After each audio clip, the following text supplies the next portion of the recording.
Good morning everyone. Good morning ma'am. So, ang napili kong poem made by Rizal is To My Fellow Youth. So, bakit ko nga ba ito napili? Bakit ko nga ba napili itong poem niya? So, napili ko itong To My Fellow Youth dahil nga maganda ang pinapahiwatig dito ng ating pambansang bayani na si Dr. Jose Rizal para sa ating mga kabataan. Dahil wilida nga ng ating bayani na ang kabataan ay pag-asa ng bayan. At ninanais nga dito sa kanyang poem na ito na magpursige tayo at gamitin natin ang ating talino, gamitin natin ang ating katatagan bilang isang Pilipino, naway tayo ay maging matatag at hindi basta-basta lamang mamaliitin at aapiin. Dahil nga isa rin sa sinabi ng ating pambansang bayani na kailangan nating mahalin ang ating wika.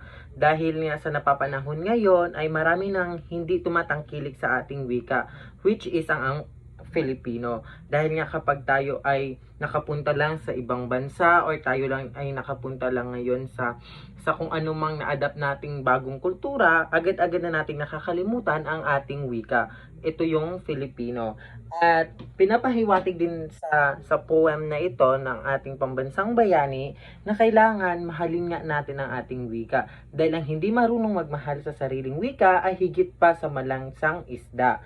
At nagustuhan ko rin nga ang poem na ito at ito yung aking mga visual background effect kasi nga pinapakita rin sa poem na ito ni Dr. Jose Rizal ang pagiging values nating maka-values natin, lalo na devoted tayo sa church, Islam man or Christian. So ayan, so as a Catholic and as a devoted kay Jesus Christ, isinali ko itong values dahil devoted din nga ang ating pambansang bayani sa kanyang relihiyon. At ipinakita rin dito sa aking visual background ang skills, which is nagpapatunay na tayong mga Pilipino ay higit na higit na may magandang talento.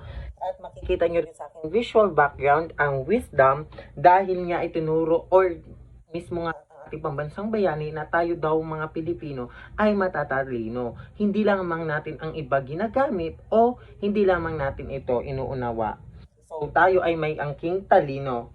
Pinapakita rin ang ating pagiging makatao dito at higit sa lahat pagiging makultura at pagiging masipag, unity. Dahil tayong mga Pilipino, mayroon tayong unity. So ayun nga ang kwento kung bakit napili ko rin itong To My Fellow Youth dahil gusto ngang iparating sa atin din ng ating pambansang bayani na tayong mga Pilipino ay tayo ay nakasimbolo dito.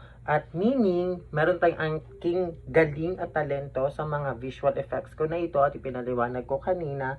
At higit pa roon, pinaparating din sa poem na ito na tayo ang pag-asa ng bayan dahil nga ninanais ng ating pambansang bayani na tayong mga youth o mga kabataan ang magsisilbing inspirasyon, magsisilbing gabay at magsisilbing magandang kinabukasan dito sa ating bansa.